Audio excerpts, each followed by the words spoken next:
पंतप्रधान नरेंद्र मोदी आणि गृहमंत्री अमित शहा यांचा भाजप जसा वेगळा आहे तसंच त्यांच्या अधिपत्याखाली असलेली संसद किंवा संसदेतला सत्ताधारी पक्ष हा देखील वेगळा असल्याचे संकेत आज मिळालेले आहेत। जवळपास 141 खासदारांवर निलंबनाची कारवाई करण्यात आलेली आहे आणि ही जी 141 जणांच्या कारवाईच्या संदर्भातली एकच गोष्ट इथे आपण उल्लेखायला हवी ती म्हणजे आजपर्यंत संसदेच्या इतिहासात एकाच वेळेला इतक्या खासदारांना निलंबित करण्याचा हा पहिलाच प्रसंग आहे। आणि हे सगळं का घडलंय, कसं घडलंय, मोदींना यातून काय अभिप्रेत आहे किंवा भाजपला काय अपेक्षित आहे, या सगळ्याचा उहापोह आपण या व्हिडिओमधून करणार आहोत। नमस्कार मित्रांनो, मी राजेश कोचरेकर आणि आपण पाहताय आपलं आवडतं न्यूज पोर्टल टाइम महाराष्ट्र। मित्रांनो, आजपर्यंत जे देशाच्या संसदेच्या इतिहासात घडलं नाही अशी घटना घडते आणि ती म्हणजे 13 डिसेंबरला संसदेमध्ये 6 तरुणांनी जो गोंधळ घातला आणि जो काही प्रकार केला त्यामुळे हा सगळा निलंबनाचा प्रसंग 141 खासदारांवर गुदरलेला आहे। आता याच्यात कसं आहे की भाजपचे एक खासदार प्रतापसिंह नावाचे, ज्यांनी पासेस दिल्यानंतर ही सगळी तरुण मंडळी आतमध्ये आली होती, जी बेकार होती, संघर्ष करत होती आपापल्या कारकिर्दीमध्ये, त्यांना संविधान बचाव या घोषणांच्या माध्यमातून त्यांनी संसदेचं लक्ष वेधण्याचा प्रयत्न केला। हा अत्यंत आक्षेपार्ह आणि संसदेच्या सुरक्षेला बाधा पोहोचवणारा प्रकार आहे, हे खरं आहे। पण याच्यावर गृहमंत्र्यांनी निवेदन करावं अशी मागणी ही विरोधकांकडून करण्यात येते आणि त्यामुळे या मागणीवरती विरोधक आक्रमक झालेले असताना देशाचे गृहमंत्री अमित शहा यांनी दूरचित्रवाणीवरून या संदर्भातलं आपलं निवेदन केलेलं आहे, पण ते संसदेत येऊन बोलायला तयार नाहीयेत असा या खासदारांचा आक्षेप आहे। आणि त्यामुळे आतापर्यंत हा व्हिडिओ शूट होईपर्यंत 141 खासदारांवर निलंबनाची कारवाई झालेली आहे। येत्या शुक्रवारपर्यंत संसदेचं हे अधिवेशन सुरू राहणार आहे। पण या सगळ्यामध्ये आज काय घडलं तर आज महाराष्ट्रातले 2 खासदार या सगळ्या प्रक्रियेमध्ये निलंबित झाले। त्यातल्या एक आहेत सुप्रिया सुळे, ज्या राष्ट्रवादीच्या आहेत, आणि दुसरे आहेत अमोल कोल्हे, ते देखील राष्ट्रवादीचे आहेत। आणि त्यानंतर सुप्रिया सुळे यांच्या संयमाचा बांध सुटला, त्या प्रचंड संतप्त झाल्या आणि त्यांनी देशात कशा पद्धतीत लोकशाहीची गळचेपी सुरू आहे यावर बोलायला सुरुवात केली। आता या सगळ्या गोष्टी ज्या घडत गेल्या, सोमवारी याला सुरुवात झाली आणि सोमवारी पहिल्या टप्प्यामध्ये काही खासदारांना निलंबित करण्यात आलं। सोमवारी पहिल्या टप्प्यामध्ये ज्या खासदारांना निलंबित करण्यात आलं त्यांच्याबद्दलचं जर आपण एक संपूर्ण चित्र समजून घेतलं तर सोमवारी 33 जणांना आधी निलंबित करण्यात आलं आणि त्यानंतर म्हणजे दुपारच्या सत्रानंतर आणखी काही खासदारांना निलंबित करण्यात आलं, त्यांची संख्या होती 45। आता हे सगळं होत असताना संसदेमध्ये गृहमंत्र्यांनी बोलावं यासाठीचा हा सगळा अट्टहास आणि प्रयत्न होता विरोधकांचा, कारण विरोधकांना निवडणुकीच्या आधी सत्ताधारी भाजपला कोलून काढण्यासाठी एक उत्तम असा कार्यक्रम मिळाला होता। कारण 22 वर्षापूर्वी संसदेवर हल्ला झाला होता आणि तो आधी जुन्या संसदेवर झाला होता। आता हे जे नवीन संसद भवन जे आहे त्याच्यावरचा हा पहिला हल्ला होता, जो किंवा हा पहिला गैरप्रकार होता की सुरक्षा व्यवस्था भेदूनच, म्हणजे संसद जर सुरक्षित नसेल तर देशातले नागरिक सुरक्षित आहेत का असा प्रश्न पडण्या इतपत परिस्थिती गेली आहे। हे विरोधकांना, सत्ताधाऱ्यांना सुचवायचं होतं, दाखवायचं होतं आणि सत्ताधाऱ्यांनी नेमका तोच विरोध हाणून पाडण्यासाठीचा हा प्रयत्न सुरू केलेला आहे। आता या 141 आमदारांच्या बाबतीत ज्या वेळेला निर्णय घेतला गेला तर जर आपण संख्याबळाचा विचार केला तर राज्यसभेमध्ये एकूण 245 खासदार आहेत आणि त्या खासदारांचं जर आपण बलाबल पाहिलं तर ते कसं आहे ते आपण बघूया। भाजप आणि मित्र पक्षांचे किती आहेत? 105 खासदार आहेत राज्यसभेमध्ये। इंडिया आघाडीचे किती आहेत? 64 आहेत आणि इतर पक्षांचे 76 आहेत।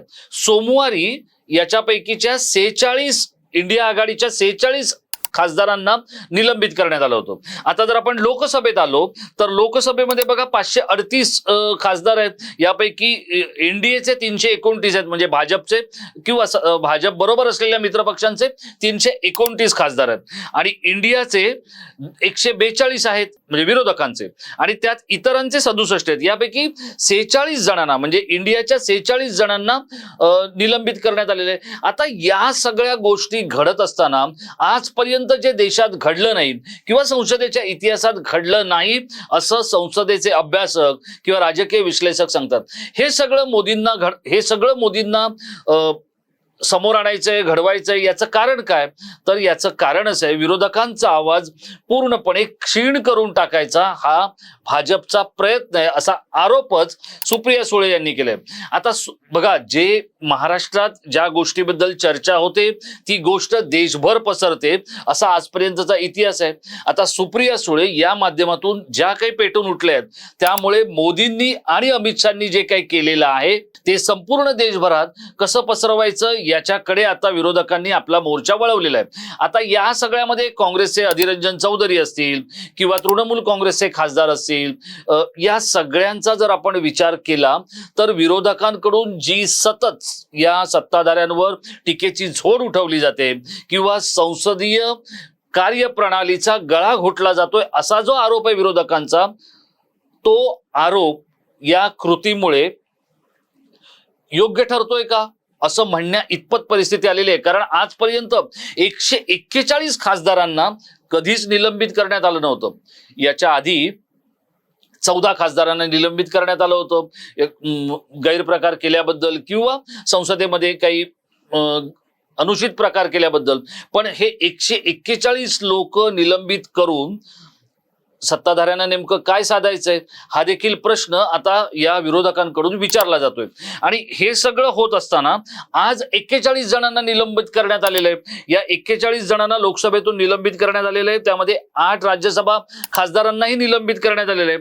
आतापर्यंत 141 जणांवर जी कारवाई झाली आहे त्यापैकीची 18 डिसेंबर पर्यंत एकूण 92 खासदारांवर ही कारवाई झालेली होती. आता हे सगळं करत असताना बघा, मोदी आणि शहा यांच्या कार्यप्रणालीचा एक भाग म्हणजे काय आहे तर ते विरोधकांसमोर झुकायला वाकायला तयार नसतात. असे खूप कमी प्रसंग आहेत गेल्या 9.5 वर्षातले किंवा या त्यांच्या संपूर्ण कार्यकाळातले की ज्याच्यामध्ये मोदी आणि शहा बदायला तयार नाहीयेत. त्यापैकीची एक गोष्ट ही आता ठरलेली आहे की याच्या समोर ते झुकणार नाहीत. या आधी मोदी आणि शहा कशासमोर झुकलेत हे तुम्ही समजून घ्या. शेतकऱ्यांचं जे आंदोलन झालं होतं, आपल्या सगळ्यांना आठवत असेल की शेतकऱ्यांचं जे आंदोलन झालं होतं त्याच्या समोर सुद्धा हे दोघं जण झुकले नव्हते. पण आता विरोधक या निवडणुकीच्या आधी जेमतेम 80-82 दिवसांचा कालावधी राहिलेला आहे लोकसभेच्या निवडणुकांना, आणि विरोधकांना ऊर्जा मिळण्यासाठी हे आयतं कोलीत हातात सापडलेलं आहे. आता या सगळ्याच्या मागे विरोधक का आक्रमक झालेले आहेत तर ज्या प्रतापसिंह नावाच्या खासदाराने हे जे पासेस दिले होते, हे पासेस त्याने दिले तेव्हा त्यावेळेला त्याला काय नेमकं अभिप्रेत होतं, त्याने ते का दिले होते, या लोकांची त्याच्याशी ओळख कोणामुळे झाली, या सगळ्या निवेदनाबद्दल देशाला माहिती व्हायला हवी असं सुप्रिया सुळेंचं म्हणणं आहे. आणि ते करण्यासाठी मोदी आणि शहा हे दोघंही तयार नाहीयेत. आणि त्यामुळे अमित शहांवर टार्गेट करण्यासाठी किंवा अमित शहांना टार्गेट करण्यासाठी हे सगळं सुरू आहे. आता अमित शहा विरोधकांसमोर बदणार का? या सगळ्या 141 खासदारांपैकी सुप्रिया सुळे या सर्वाधिक आक्रमक झालेल्या आहेत. त्यांना नेमकं काय साधायचंय तर त्यांना काय साधायचंय हे मी आपल्याला सांगतो. इंडिया आघाडी जी बनवण्यात आलेली आहे, या इंडिया आघाडीचे आता सध्या नितीश कुमार आणि शरद पवार हे सुरुवातीला प्रमुख होते. नितीश कुमार हे काहीसे नाराज झाले, ते थोडेसे बाजूला राहिलेत. आणि त्याचबरोबर अखिलेश असेल किंवा तेजस्वी यादव असेल हे देखील तितकेसे इंडिया आघाडीमध्ये रुळलेले नाहीयेत किंवा घुसलेले नाहीयेत असं हवं तर म्हणा. पण शरद पवारांचा यातला सहभाग हा अधोरेखित करणारा आहे. शरद पवारांना जे काही अभिप्रेत आहे किंवा आपल्या वडिलांना जे काही अभिप्रेत आहे तेच करण्याचा प्रयत्न सुप्रिया सुळे करतायत.